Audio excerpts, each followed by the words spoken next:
เออเจ้าของมันอยู่ข้างในนี่เจ้าของเพิ่นบ่อยู่เจ้าของที่ดินบ่อยู่พี่น้องเอ้ยเนาะแต่ว่าพุ่นปีทางเพิ่นน่ะอยู่บ่น่ะบ่อนเพิ่นทางลักไว้นี่พี่น้องนี่ปอตัวได้ที่ได้ทางเลยได้น้องโอ้ยเพิ่นนี่เนาะบ่ได้ธรรมดาพี่น้องเอ้ยเนาะเพราะว่าทางผู้หลักผู้ใหญ่เพิ่นอีตนเห็นความดีความขยันแล้วท่านซะชื่อที่ชื่อทางให้โอ้เรา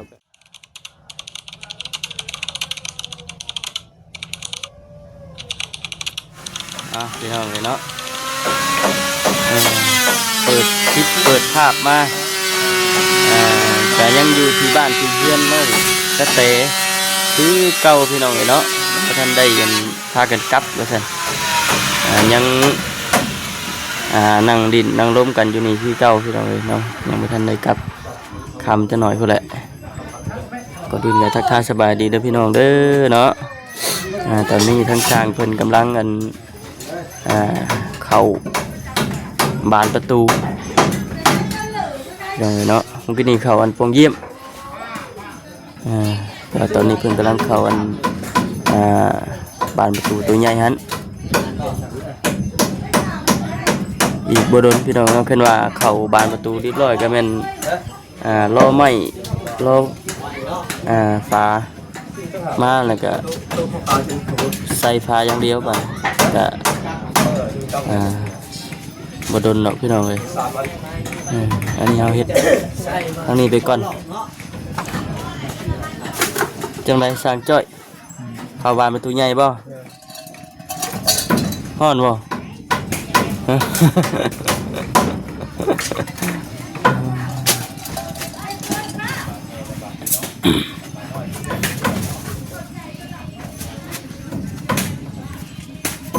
หนึ่งสองปงเยี่ยมเพิ่นมีแต่สองปองนี้เนาะจิตเนาะสามทั้งแม่นสองบอลเนาะสองบอลเฉพาะอันห้องนอนเพิ่นนะมีแต่สองบอลนี้เสียงก็แหบๆเนี่ยพี่น้องเลยทำบ่คำกันเลยขนาดอากาศร้อนยังเป็นวัดเด้นเป็นน้ำกินเย็นมั้งเนาะกินน้ำเย็นเลยพี่น้องเลยอากาศมันร้อนแห้งเป็นวัด2 มื้อเลย2 มื้อเลยยังบนใครบอกคำเลยเมื่อวานนี่บริเวณมาเมื่อวานนี่พี่น้องเมื่อวานนี่บริออกมาเนื่องจากว่าใกล้สิฮอดยำไห้ยำหน้าแล้วก็ไถพุดไถตะกร้าไว้พี่น้องเลยเนาะบางทีฝนตกพาลงมาแต่มันก็ได้เอ้าฝนสิตกแล้วฝนสิตกเว้ยฝนสิตกแล้วนี่ลึกเด้อันนี้ตัวแท้นี่เนาะตัวหมูแท้มาว่าผมมาแบบว่ามีแต่ตื่นมาตอนแรกอะมีเข้าไปเข้าบ้านเดี๋ยว30 วันก็ไปน้ำมันมาเนาะกินฮอดกินแน่นี่สิกินฮอดเลยคุณละหัวกันสุดๆเลยขึ้นน้ำมันลำอยู่สบายเด้อเนาะถ่ายกันได้มาเดี๋ยวมือจะถ่ายแล้วนี่นะถ่ายใส่โค้ยแต่เงี้ยง30 พันเนาะนี่ว่าเจ้าเนี่ยต่อไปเปิดเพื่อนเนี่ยที่กันก็ปล่อยด้วยกันเด้อจ้ะหนักมีหมูอยู่จ้ะเนาะนี่ก็ค่อยนี่แหละคิดแหมสาธุเด้อขอให้มีการมีงานพี่น้องกันที่ร่วงแล้วร่วงแล้วร่วงแล้วอ่อนวันไหนอ่อนบานพระตื่นที่ไหนเนาะ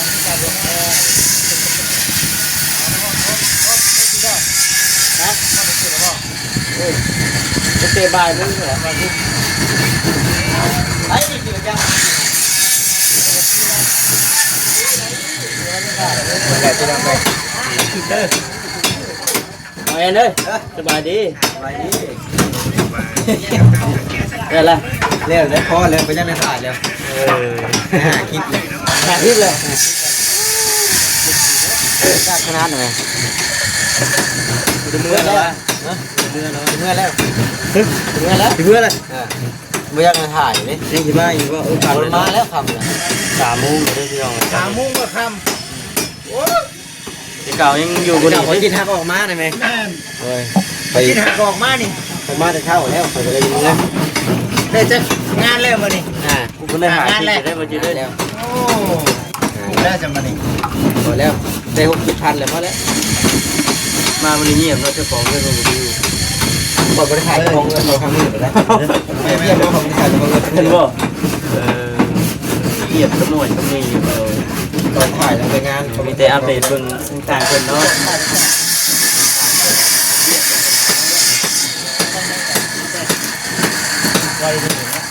ฮะไว้ดิเพิ่นน่ะโอ้เป็นไว้2มื้อนี่แม่นบ่เห็นช่างมามื้อกับมื้อเด้อฮะมื้อกับมื้อมาเห็นช่างเด้อบ่ก็มามื้อเห็นคือเก่าเนาะแม่นแล้วพามาแล้วเว้นเลยถ้ามาจิบจองไว้เด้ได้เห็นคือเก่าใช่เอ้าถ้ามาจิบจองไว้ล่ะจองยังจองช่างนี่เนาะจองไว้ยังโอ้มีจองแล้วบ่จองแล้วจองแล้วบ่แม่เลยละคั่วละคั่วทีนี้หมวยสั่งเฮ็ดหน้าดอกนี่เฮ็ดเวียกอยู่เวียกอยู่เฮือนยังมีแล้วสิเอาเนาะนี่ก็บ่ได้มีหยังหรอกพี่น้องเอ้ยเนาะก็รอบๆเบิ่งเฮือนสร้างเพิ่นเฮ็ด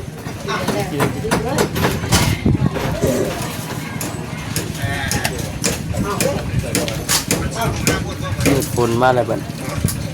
จะฝนสิตกจังโลสลีเนาะโอ้ตัวนี้ครับแต่เป็นบอกใส่น้ำพริกกับมือนะมาเห็นมาถ่ายคลิปเดียวเขาเลยกูตัวครับพอเห็นมูเห็นหน้าเนี่ยมูตามมาพอมูตามมาเลยโอ้ลงมาเลยได้บ่ได้ค่าน้ำมันมาคลิปเดียวเลยฮะดินบ่แม่นบ่นั่นน่ะไปก็บ่เจ้าของบ่อยู่มันบ่ขึ้นนะโอ้เนาะที่ดินน้องโวยบ่นั่นน่ะคือเนาะเจ้าของมันอยู่ข้างในเจ้าของเพิ่นบ่อยู่เจ้าของที่ดินบ่อยู่พี่น้องเอ้ยเนาะแต่ว่าพุ่นที่ทางเพิ่นน่ะอยู่บ่น่ะบ่อนเพิ่นทางลักไว้นี่พี่น้องนี่ปอตัวได้ที่ได้ทางเลยได้น้องโวยเพิ่นนี่เนาะบ่ได้ธรรมดาพี่น้องเอ้ยเนาะเพราะว่าทางผู้ใหญ่เพิ่นอีต้นเห็นความดีความขยันแล้วท่านซะชื่อทีชื่อทางให้โอ้เราก็ถือว่าโอเคเราเป็นทางเพิ่นเฮ็ดเวียกก่อนฝนสิตกแล้วสางแก้วเอ้ยมืดว่าอะไรนี่ดีเลยจังหวัดกาญดีเลยดิได้แล้วบ่กาญก็ได้2ตาว่านค่าของมือนี่แหละว่านค่าของมือนี่แหละวานมื้อน่ะยังบ่ทันละพออีกประมาณ 4-5 ตาพุ่นแหละจังสิพอนี่ก็ได้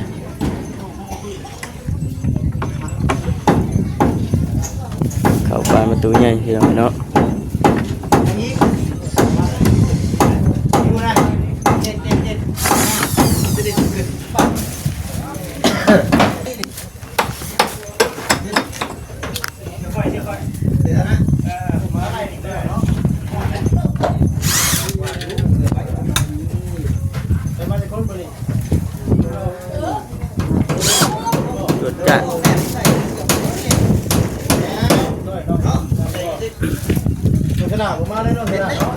ว่าอะไรกันเนาะ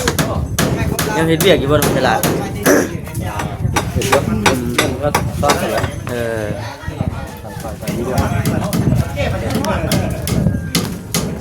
เดือนเราถ่ายกันรอบเพื่อนอยู่แล้วอัปเดตไปฉันเนาะเฮ้ยไปดับไปจักน้องตัวทองแล้วเอาแล้วบาดมือคนอยู่ใต้คุณจับเลยนั่นเอง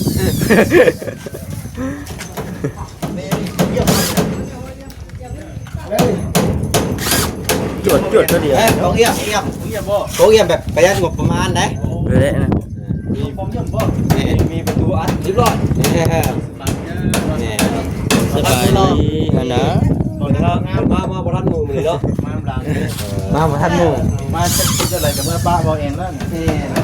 มาพ่อนให้พ่อเอ็นคิดฮอดดูสินะมาให้คิดฮอดแล้วก็จากแล้ว คือว่าได้เงี้ยมันโซล่าใช่ไหมเนาะ เป็นถาไม่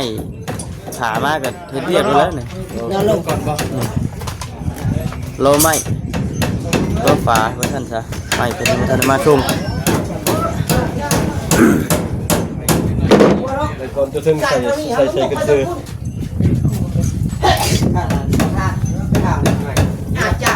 นี่บอก ตัวนี้ใส่ขาด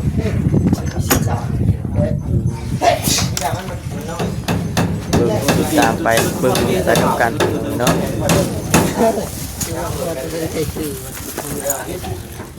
เรียมพี่อะไร เล็กสามอยู่ตัว ยังคนขาดเลย ตัวนี้เนาะ ว่างเนาะแม่เป็นอะไรวะเห็ดเนี่ย จุดงูลินนี่งูนี้เล็กศึกษา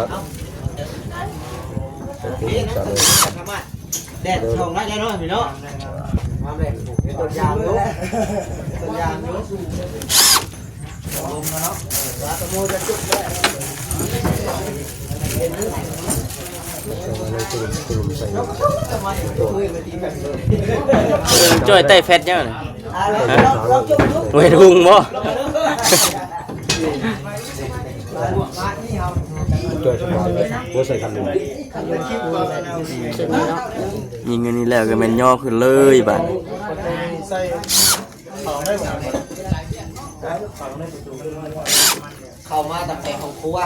ไม่ดีเนาะเราเขาเฮ็ด เข้ามาแต่ ตรวจเขาเดียว เข้าของครัวเลยนอนอันนี้คือเข้ามาจะขึ้นครัวแล้วรวมเข้ามาห้องนอนนั่งกินข้าวอยู่นี่งานเฮ็ดว่าเฮ็ดงานก็แล้วแต่นะบ้านนี่ก็บ่ได้เนาะคนที่คำว่านี่ก็แล้วแต่เรื่องที่นอนจะนี่ก็ได้นะมันมีปัญหาคือว่าทางที่มันปิดเลยมันบอกแม่ปิดเบิดขนาดได้3 บาทแล้วว่าจะดีบาท5 บาทบ้านเนี่ยเจ็ดไปเลี้ยงงบบ้านแต่งแล้ว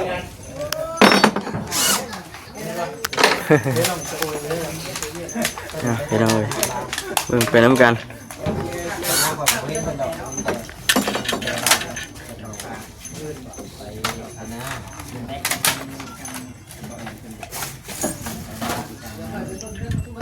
โอเคมาสิไปเยี่ยมแล้วได้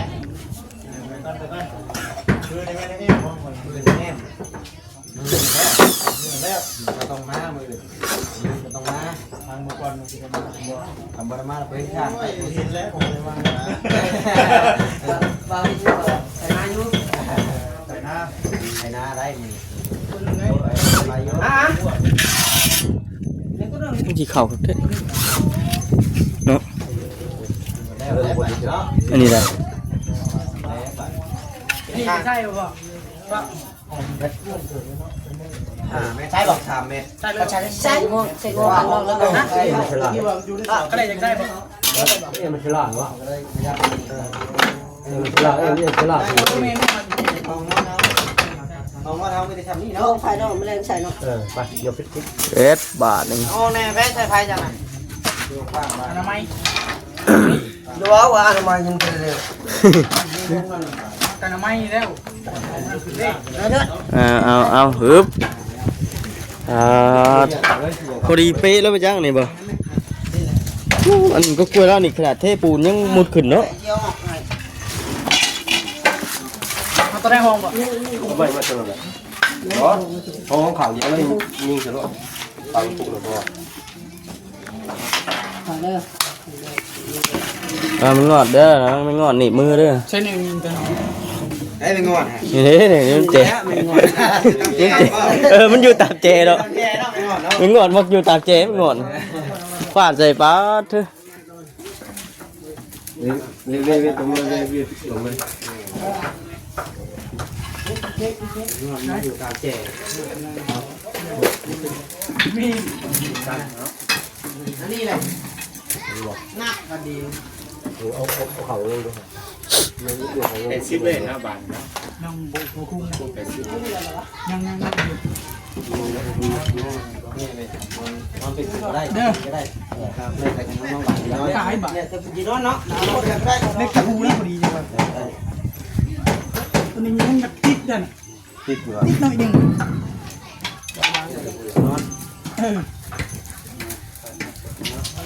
พอดีเลยป่ะ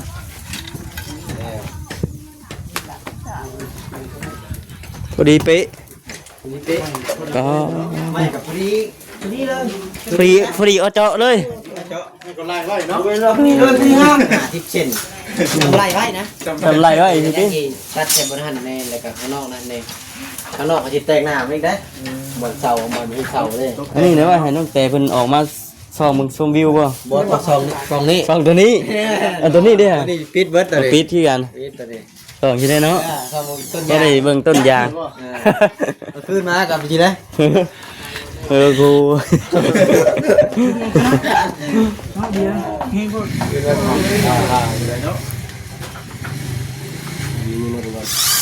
พวก จวด ตีนป่ะ บ่ทึก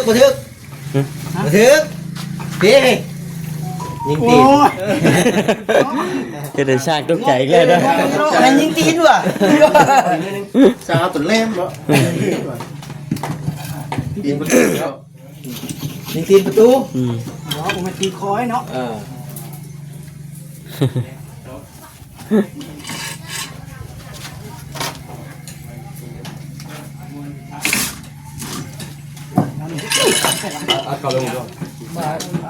เคลียร์มันเอาก่อนเคลียร์มันเอาก่อน เวลาจะเอาสีเดียวกันบ่ ทีเดียวกัน เออ เป็นลังเดียวเลยนะ บ่ต้องเอาแนวอื่นมาปนเนาะ มีสีอื่นมาตั้ง เออปึ๊บ ไปน้อยเดียว ดีอันนี้ก็ แล้ว ไป นี่ลูกน้อยเดียวนี่ นี่แล้วนะ ได้แล้ว ยิงทุกนัดเลย ยิงงอดก่อนเจ้าจะออกทางนี้เด้อต้องออกทางนี้เด้อ คือเขาล็อกไว้กับเขาพอได้สิเนาะ พอได้ได้ออกเข้าไปได้นะห้องมีประตูเนาะ มีประตูเลยเนาะ เฉยมือต้องเอาไว้อยู่บนนี้ประตูนี่เนาะ เออ ไม่ต้องไว้เพิ่มบัตร ว่าไป ไม่ได้ถ่ายว่าอะไรเนี่ย เนาะ ออกมาถึงทางแล้ว คิดแล้ว คนเราพ่อแล้วพ่อเลยแม่น้องบอลคนเราพ่อแล้ว แม่วันนี้เปลี่ยนเขาแล้วได้ ได้เรียบร้อยบัดนี้ เนี่ยได้ เฮ็ดตัวใดต่อแล้วแล้วว่าบัดนี้เข้าประตูก็เรียบร้อยแล้วเนาะ บอลแอนฉลาดนั่นเราให้ ใจเงินเนาะ จ่ายเงินบัดนี้บ่แอนจ่ายเงินเว้ยทางมา เงินบ้ามันนี่เนี่ยแล้วหรือเปล่า ไอ้มาประตูแล้วใจเงินแล้ว อย่างนี้เลยมา ไว้เรื่องก็ว่าว่า เป็นแบบไปจ้างหมูนะจากที่ตังหมูคนก็ที่ตังหมูป่ะหมูกันเนาะ มันแล้วได้นี่ คนก็อยู่นะมันคุ้มมือหน้ามันส่งคนไว้ให้ขี่กอดแรปเตอร์เอาไปจับ โอ้พอดี ไปเอาแล้วบ้าน พอดีบ่ น้อยเดียว อีกหนึง พวกเราไม่มี น้อยเดียว มองนี่นี่วันนี้ครบเลยแบบมีบทครบเลยเนาะนะวันนี้ครบก่อน การติดขึ้นเนาะ มองนี่ เงียบสมอยจัดเลยนี่ ครบตัวใหญ่ ใช่ใช่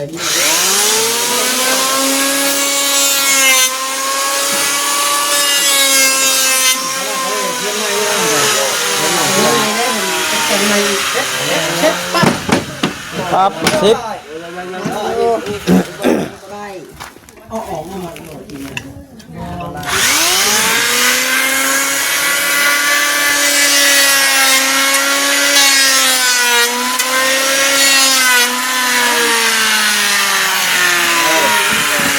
ได้ ได้ปะได้แล้วฉันนี่ เอาไปเอา มัน เอา เจ็บแล้วฉันนี่ได้แล้ว โอเค เอามาเนี่ย นี่บอกว่านะ อ๋อทั้งทีได้ก่อย อ้ายเนาะ ตามประตูแล้วเนาะ เข้าตามซอกออกตามประตูมันว่าอยู่ดิ เอาแบบทางหลักนะ อืมย่างตามไปเลยติเออ แต่เอาลาดจับลาด ย่า เอา ง หลั ล่าง ก ก็ ออกมาได้บาทนี่ออกได้บาทนี่ เออครับพี่น้องเนาะเพื่อน ทางลาดเอาออกได้บาท เพื่อนครัวบ้านน้องเตอันนี้ทางย่างออกมาห้องน้ำเฮ็ดงามโพดยันแต่เราอันบ่กล้าดังพื้นดังไฟอยู่ในเด้ไหนบ่เห็นเด้ งามเนาะ งามงามงาม ห้องเบิ้ลประมาณ อยู่กิน เจ้าว่าตัวนี้เฮ็ดโรงเรียนอะไรพอดีเจ้าตัวทางไหนนะว่าออกบ่ได้ ปอดทุ ขึ้นประตูได้หนึ่ง เอาที่มันสมควรนั่นแหละ มันงามเนาะ แม่นเหตุการณ์สาดฝนนี่ กันศาสตร์ดิ มันบ่มีคอนเนาะ อ่า มีคอนอยู่ คุณน้องปลาเพิ่นก็ได้ก็เก็บไว้เบิดเลยพี่น้อยเนาะไปคลิปนี้ก็จบก่อนมากำก็ได้พบกันคลิปหน้าคลิปต่อไปพี่น้อยเนาะสบายดีเด้อ